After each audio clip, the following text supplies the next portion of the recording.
Hello, I'm Kevin, a man in his 40s, who finally taught a lesson to someone who lived his whole life doing whatever he pleased. Honestly, these days, there aren't many people who just do as they please in the family, just because they are the head of the household. But in the past, many people in that position used to look down on their family. I had a person just like that in my life, my father-in-law, Mr. Park. He inflicted deep wounds on my mother-in-law and his children. It took one incident for me to show him a brutal reality. I believe he finally understood the high price of disrespecting others. I'd like to share the story of that incident. Let me start by telling you a little about my own family. My father ran a car repair shop for many years since he was young, though he doesn't work anymore. He was actively working until just a few years ago. My mother was the one who silently supported him, raising me, my older sister, and my two younger sisters with love. Raising 4 children must have been incredibly difficult. Kids keep growing, and the financial needs increase accordingly. That's why my father never stopped running the car center. Countless cars came and went every day. Whenever I visited my father's shop, customers always had something positive to say with a smile. "Thank you, boss.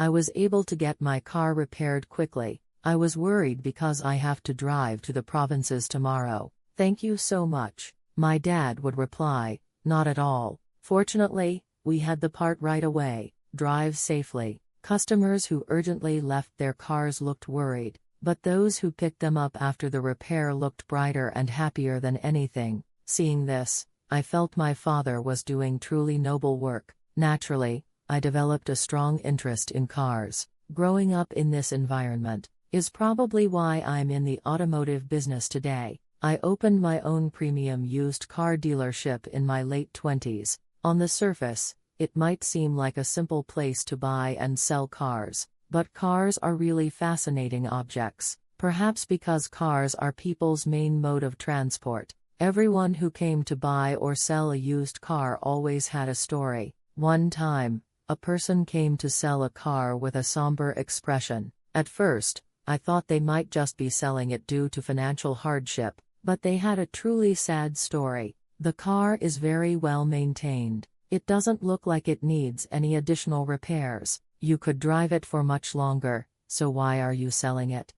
The person replied, well, this car isn't actually mine, it was my father's. He left it behind when he passed away. But my current situation is so dire that I have no choice but to sell it. I feel guilty toward my father, but my family needs to survive. I see. I will make sure you get the best possible price. My heart ached seeing that person finalize the sale with a sad expression. Before leaving, they kept gently stroking the car, clearly regretful. They were so sad that they even shed tears. Just as there were people forced to sell a car their father's legacy, there were also many who came to buy a used car for a new life or for their family. Since running the dealership, I have only twice given a car away for half price. One of them was a father raising 2 young children. He was looking at a used truck and desperately pleaded with me, before signing the contract, "Sir, I know it's shameless to ask this. You're not running your business for free, but please, just this once. I need to buy this truck to be able to raise my children. My situation is terrible right now, and I can't give you much money upfront, but I promise I will definitely pay you the rest later. Please, is there any way you can help me? I beg you, I'm putting everything I have on the line with this plea. I need this to feed my family. Can't you make an exception? Please." It was awkward and embarrassing, but I saw the desperation in his eyes, and made a firm decision. Moved by his earnest and desperate look, I eventually sold him the car for half price. He worked incredibly hard with that truck, and he often recommended my dealership to others. As a result, many new customers came through his referrals. Later, when he was finally earning money, he came back, paid the remaining balance of the original price, and even tried to give me interest. Seeing that, I realized the world wasn't entirely cold. Surprisingly, I had many small, memorable interactions like this with customers while running the dealership. The work itself wasn't hard. Honestly, what was harder was the betrayal I felt from someone I trusted. I was once preparing to marry my girlfriend, Minji, in my early 30s. Everyone around me asked how I managed to date her, because she was a stunning beauty. I genuinely loved her and would have given her the world. To be honest, in my early 30s, I hadn't been running my dealership for very long, so I wasn't even thinking about marriage. But Minji brought it up first. "Oppa, when are we getting married? I'm in my 30s now, and I want to wear a wedding dress while I'm still young and pretty. When will you propose?" "Marriage? Well, my business hasn't fully stabilized yet, but you want to get married now." "Of course, isn't your business doing well?" "I want to get married now. Let's move in together before it gets too late. My family is also pressuring me to get married." Listening to Minji, I actually started preparing for marriage. My feelings for her were sincere, and since she wanted to get married, I thought there wouldn't be any problems. "But shouldn't you check your finances and prepare for marriage?" When I asked her about the money she had saved, I was astonished by her reply. Minji truly had nothing at the time. "What? You haven't saved any money? What did you do with the salary you earned while working?" "What do you mean, what did I do? Are you saying you won't marry me now? Besides, what's the point of money?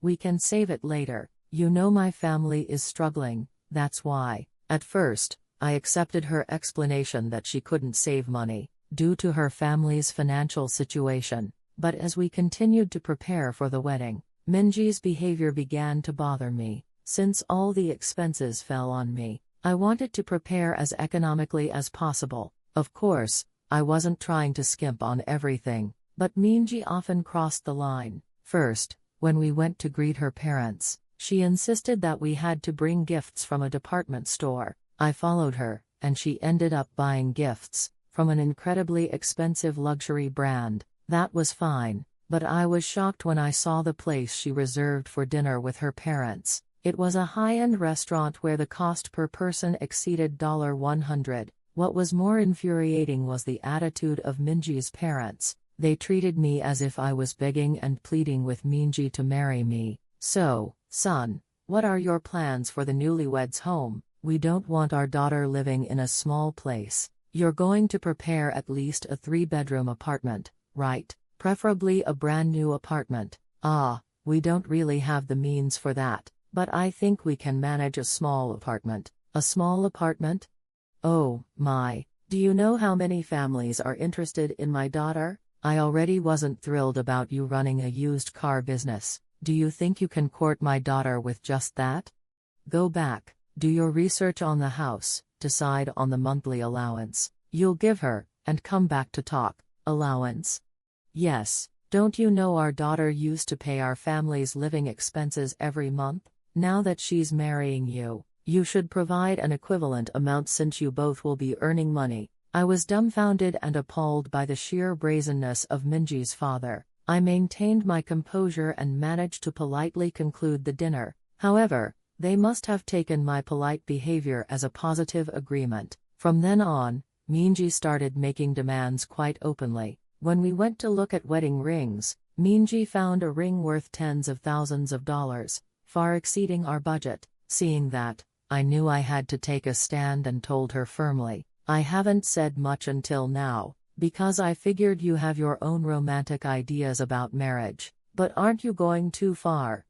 Our situation isn't great, and we haven't saved any money. Why are you demanding something so expensive?" "What? How can you say that? This is all for us. Won't people wonder what kind of wedding ring we got? How embarrassing would it be if we only got an 18K ring? Am I just thinking about myself? I'm doing this for your reputation, too." "My reputation? Did you just say my reputation? If you really cared about me, you wouldn't be acting this way. It's not about my reputation, it's about your pride. I can't do this anymore. I can't marry you. I'm looking for a life partner to be with forever, not a spouse who lives beyond their means." What did you just say? Are you calling me out of my league? How dare you say that to me?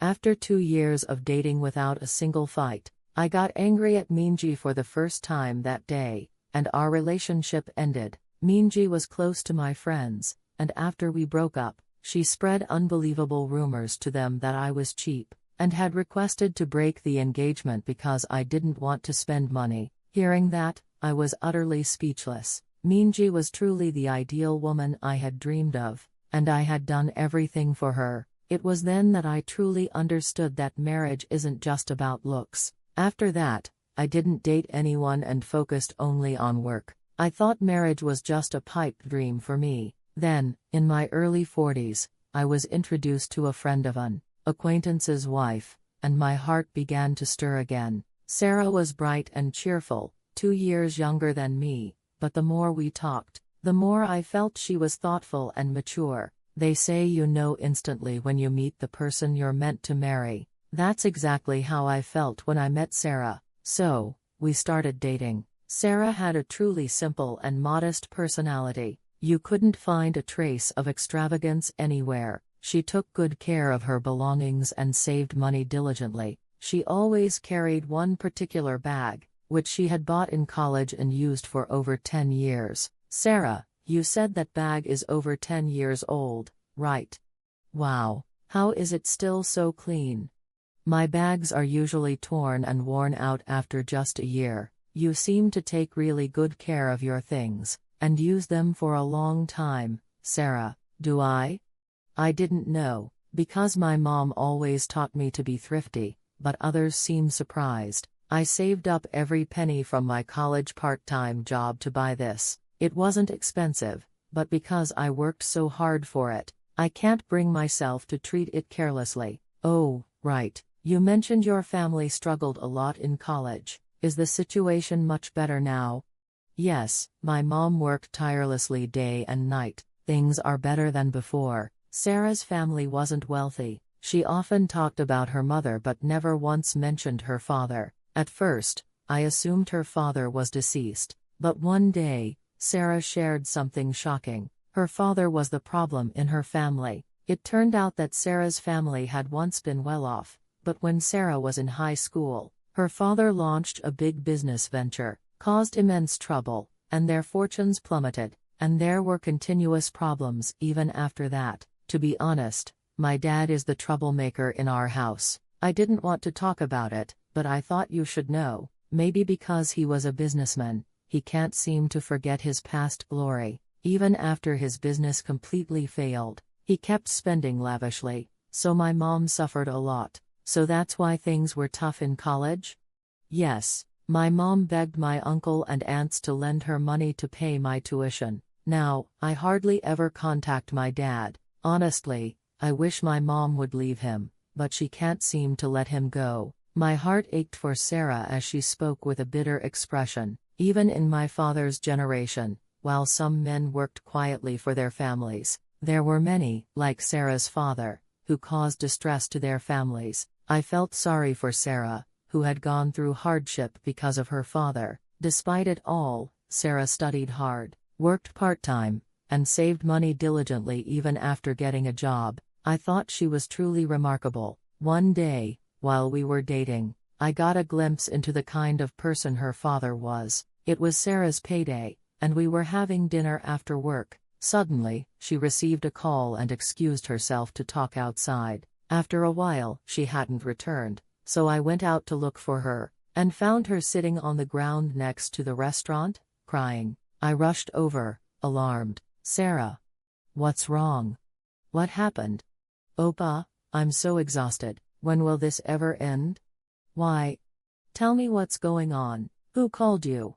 My dad. He called and asked to borrow money. He borrowed a large sum from someone else without telling my mom, and he needs me to pay it back, so my mom won't find out and collapse. I'm going crazy. I really am. Incredibly, Sarah's father demanded money from her every payday, causing her immense stress. I comforted her, who was sighing heavily, and we talked a lot that day. I even suggested that she try ignoring his calls, but Sarah said she couldn't. I want to, but then he harasses my mom too much. I don't want to see her suffer. Honestly, If my mom would just divorce him, I'd cut him off immediately, but she won't. I have no choice. My dad is incredibly unreasonable. Then why don't you try persuading your mother?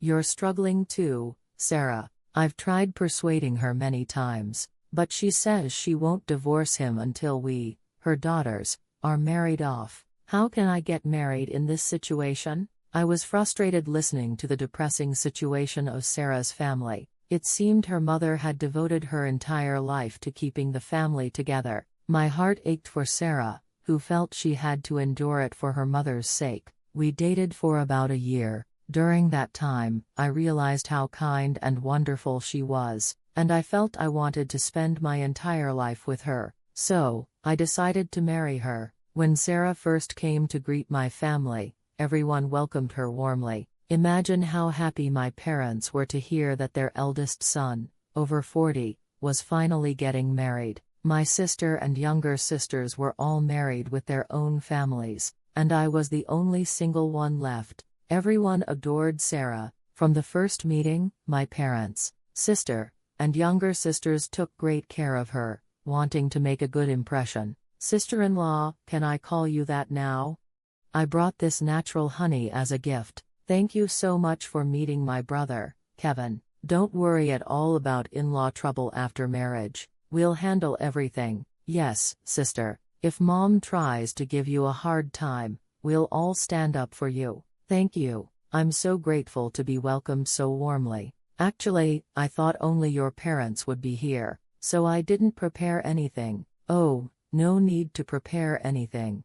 We're the ones who should be giving. I thought Kevin would live alone forever. Thank you so much. Please take good care of my Kevin. After the warm first meeting at my house, Sarah left, but she felt deeply apologetic towards me. What she said next made my heart sink. Opa, I'm so sorry. Your family is so happy and harmonious, and they grew up well. They're going to be so shocked when they visit my house. I'm sorry. You could have married into a much better family. What are you talking about, Sarah? A child doesn't get to choose their parents, but we chose each other, so all we have to do is live well together. Don't worry about it. Thank you. I promise I'll do everything to make sure you don't have to worry about my family. A few days later, I went to Sarah's family for the first time. I was very nervous. It was not only the first meeting, but I was also worried that something might go wrong, given the unusual behavior I'd heard about from her father, Mr. Park. However, when I entered her parents' house, Mr. Park greeted me rather formally. Hello, my name is Kevin Kim. Oh, hello, nice to meet you. You're the one marrying our Sarah, right? Come on in quickly. The atmosphere wasn't bad during the first meeting. We talked about various things, including how we would prepare for the wedding. In particular, Sarah's mother, Mrs. Park, was truly warm, gentle, and kind. Sarah's warm heart definitely came from her mother. Try some of this, son. I'm not sure if it suits your taste. I haven't cooked like this in a long time. How is it? Wow, Mom, it's delicious. It tastes like a dish from a fancy restaurant, does it? Oh, thank you. More than anything, I'm truly grateful that you cherish and love our Sarah. I've heard things about you through her, and she's become much brighter since meeting you. Please take good care of my daughter. Mrs. Park's hand, which warmly held and patted mine, felt so comforting then. As we talked, the subject of my used car dealership came up. Mr. Park, who hadn't shown much interest before, suddenly became curious and started asking questions. Son, your used car dealership, do you deal with various types of cars? I heard some only handle trucks, and others only passenger cars. We manage and handle all kinds of vehicles, regardless of the type. Oh, really? I'm interested in cars myself. Can I drop by your dealership sometime to take a look when I'm in the area?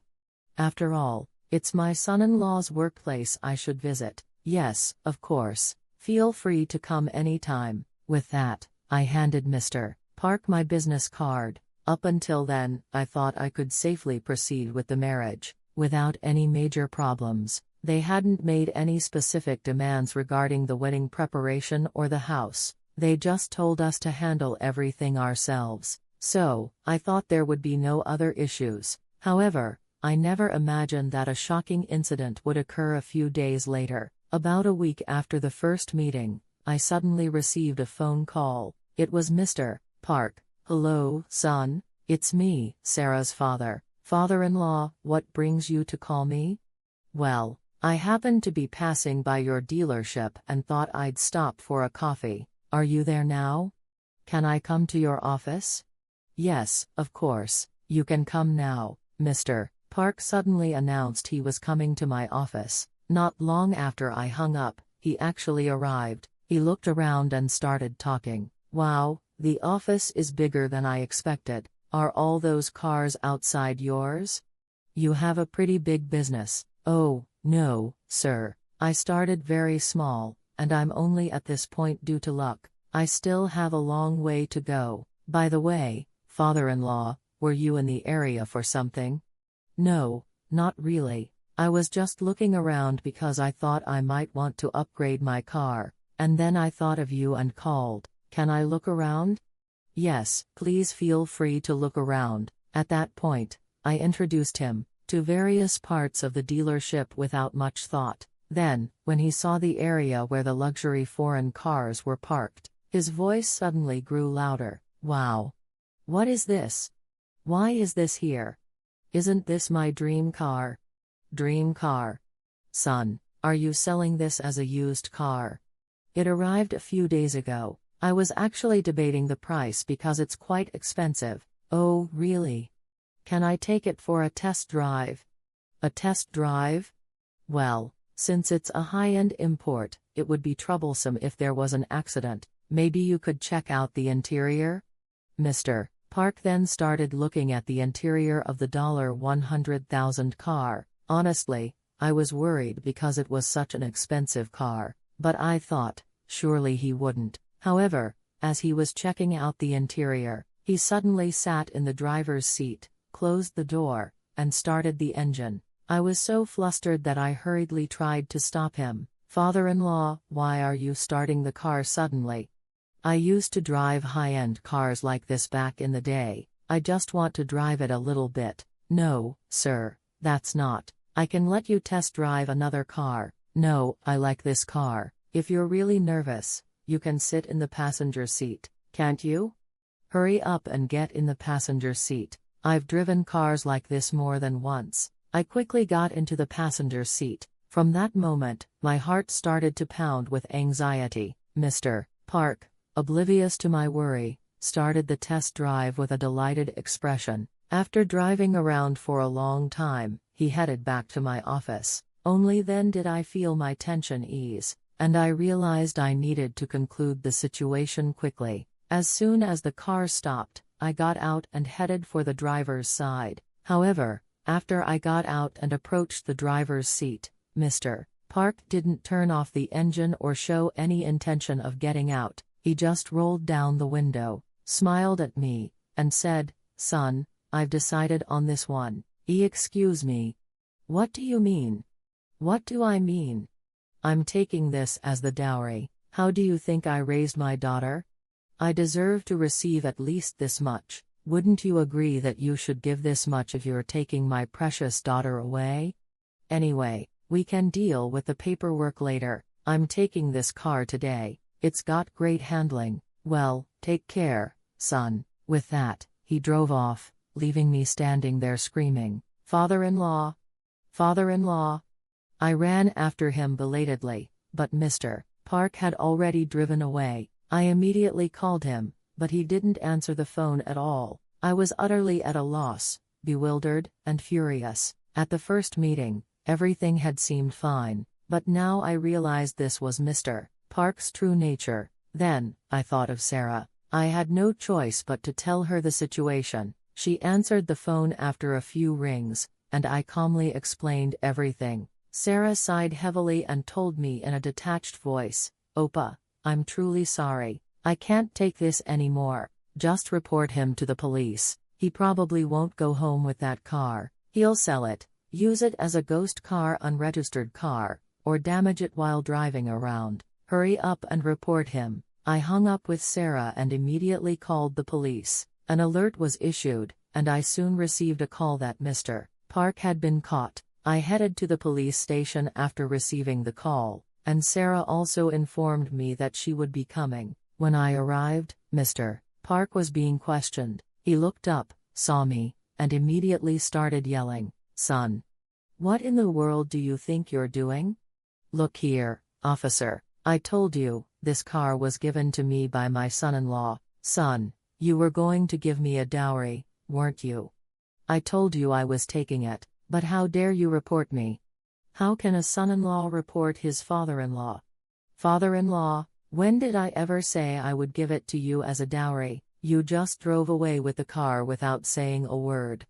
Why didn't you answer my calls? Never mind all that. Fix this situation right now." "Huh, what are you going to do? Do you really think you can marry my daughter after this? I will never accept you as my son-in-law. I will never give you my daughter." I was completely appalled by Mr. Park's audacity, yelling as if I was the one who was wrong. He was the one who committed the crime, but he was treating me like I was the villain. The police officers, also dumbfounded, just shook their heads and tried to calm him down. Just then, Sarah and Mrs. Park entered the police station. They sighed upon seeing Mr. Park shouting angrily and approached him. He brazenly yelled at them too. "What? Why are you two here? Sarah, you came at a good time. Look at the man who's going to be your husband. He reported me to the police." A report? Does this make any sense?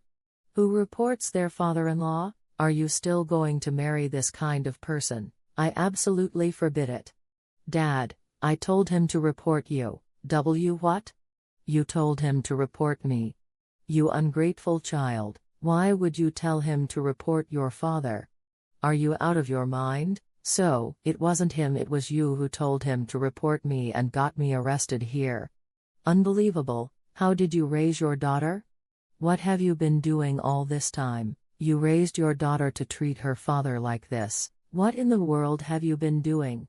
Mr. Park truly was a selfish man who only cared about himself. How could he yell at Mrs. Park, who had sacrificed her entire life to protect the family? Seeing him pompously act like this when he should have been apologizing, I was utterly disgusted. But then, someone struck Mr. Park's head while he was yelling, his face turning crimson. It was Mrs. Park. Her hands trembling, she yelled at him, "You crazy man.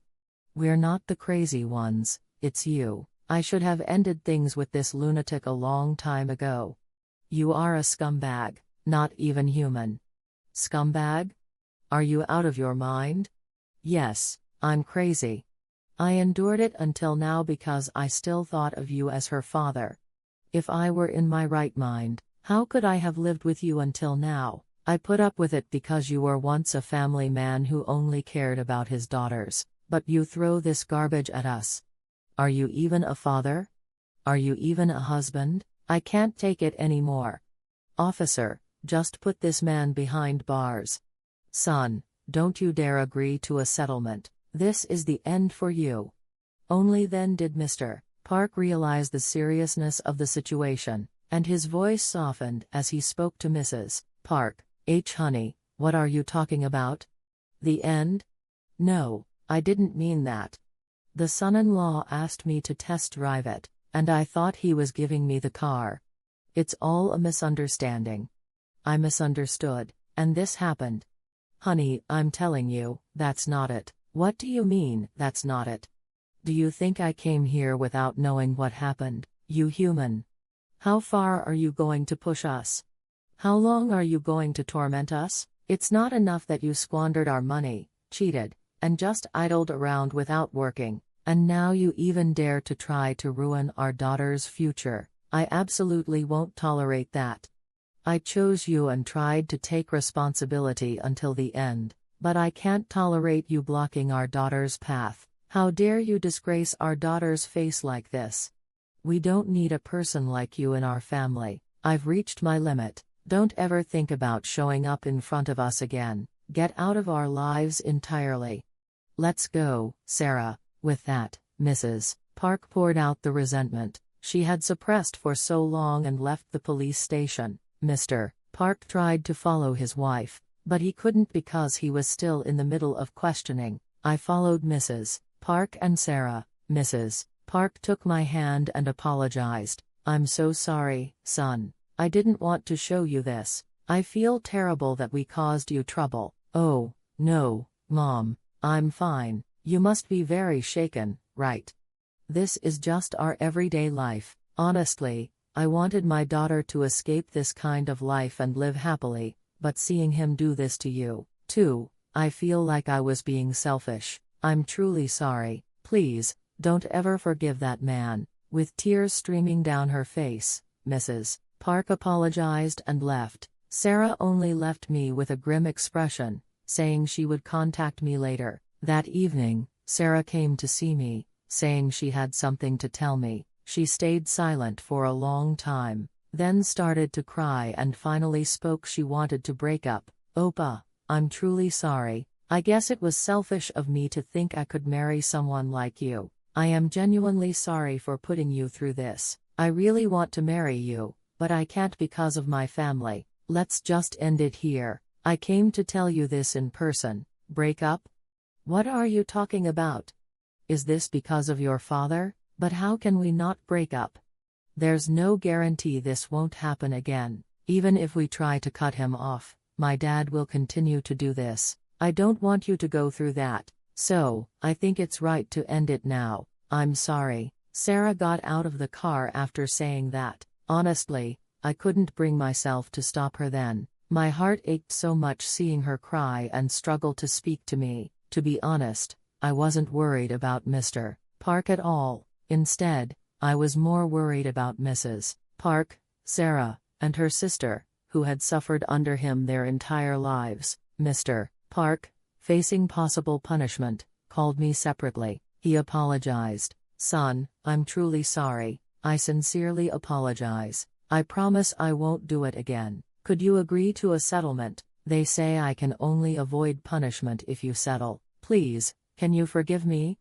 Then never harass Sarah again. Not just Sarah, but don't take advantage of Mrs. Park and your other daughter anymore." "Yes, I understand. I'll do everything you ask. Just please, help me resolve this situation somehow." At his plea, I agreed to a settlement. Even with the victim's settlement, the theft charge meant the investigation continued, but ultimately, Mr. Park was only fined. I believe he was punished because the amount of the theft was large, and his initial attitude was bad. Afterward, Sarah didn't take my calls, and sent a message to my parents apologizing. That's when my family learned the full story. After hearing everything, my father called me and said, "Kevin, your mother, and I think you should just marry Sarah. We know your father-in-law is problematic, but we truly like Sarah as a daughter-in-law." From the first time she visited, she was attentive to us and spoke carefully. She's sent messages and called occasionally,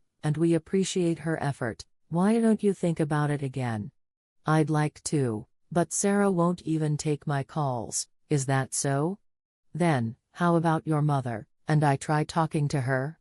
My parents continuously contacted Sarah. They even visited her mother to comfort and persuade her. For my parents, it wasn't an easy decision, but they insisted we proceed with the marriage without hesitation. Finally, thanks to their persuasion, Mrs. Park and Sarah changed their minds, and we successfully got married. During the wedding preparation, Mrs. Park proceeded with her divorce from Mr. Park. For people of that generation, divorce was often seen as a significant stain on their reputation. Moreover, with two daughters, Mrs. Park had suppressed her desire for divorce, worried it would hinder her daughters' marriages. However, seeing the problem spread even to her son-in-law, she decided to let go of everything, filing for divorce and finally succeeding. Mr. Park wasn't allowed to sit in the host's seat at the wedding. Mrs. Park was standing guard like a fierce general, and her family, her brothers and sisters all stood with her to ensure Mr. Park couldn't even enter the venue. How much has our sister suffered because of you? Get out of here right now, exactly. How many tears has our sister shed because of you? Get lost. And no, brother-in-law, sister-in-law, why are you acting like this? It's my daughter's wedding, of course, I should attend. A father? Are you trying to ruin your daughter's future now? We don't need a father like you. Get out immediately. Otherwise, we'll drag you out by force. Get out now. Thanks to the uproar from the whole family, Mr. Park couldn't even step inside the wedding hall, so we held the ceremony with only Mrs. Park seated in the host's seat. After the wedding, my mother warmly embraced Mrs. Park. My mother smiled and said to Mrs. Park, who was still apologizing, "I'm truly sorry. I'm so sorry for causing a commotion even at an event like this." "Oh, not at all. I completely understand. Life isn't always smooth sailing, is it? But don't worry about it anymore. Now that we are one family, only good things will happen. Don't worry, and Auntie, please be strong." Afterward, we started our newlywed life. The divorced Mr. Park was kicked out of the house. Mrs. Park moved to a small house with her other daughter. My wife, her sister, and Mrs. Park have all blocked his phone number and don't answer his calls, not knowing where they lived. Mr. Park even sought me out at the dealership once. He showed up looking like a wreck and desperately pleaded with me. "Son-in-law Kim, what brings you here?" "Oh, son-in-law Kim, my wife and daughters won't answer my calls. Is there any way you can contact them?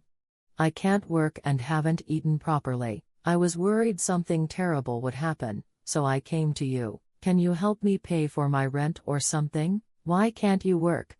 You probably don't want to do hard work after being supported by Mrs. Park and your daughter's earnings. You're still young, so go work. Aren't you still in your prime?"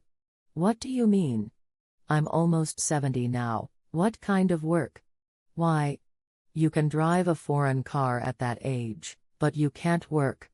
I won't give you any money. I can look for a job for you if you want, but I'd prefer you not come here. If Mrs. Park and my wife find out you were here, they won't stand for it." With that, I coldly sent Mr. Park away. I still hear from him occasionally, but I heard he is working as a designated driver now, even though he's almost 70. He doesn't earn much, just a few dollars a day, but I truly hope this experience teaches him the value of money, and I sincerely hope he stops harassing and seeking out my kind mother-in-law, sister-in-law, and wife. I plan to live happily, protecting my in-laws. It's been about 2 years since we got married. My parents adore my wife, and my sister and younger sisters also get along well with her. She is now a true part of our family. My wife also tries hard to be good to my family, who loves and cherishes her. Seeing that makes me want to work even harder.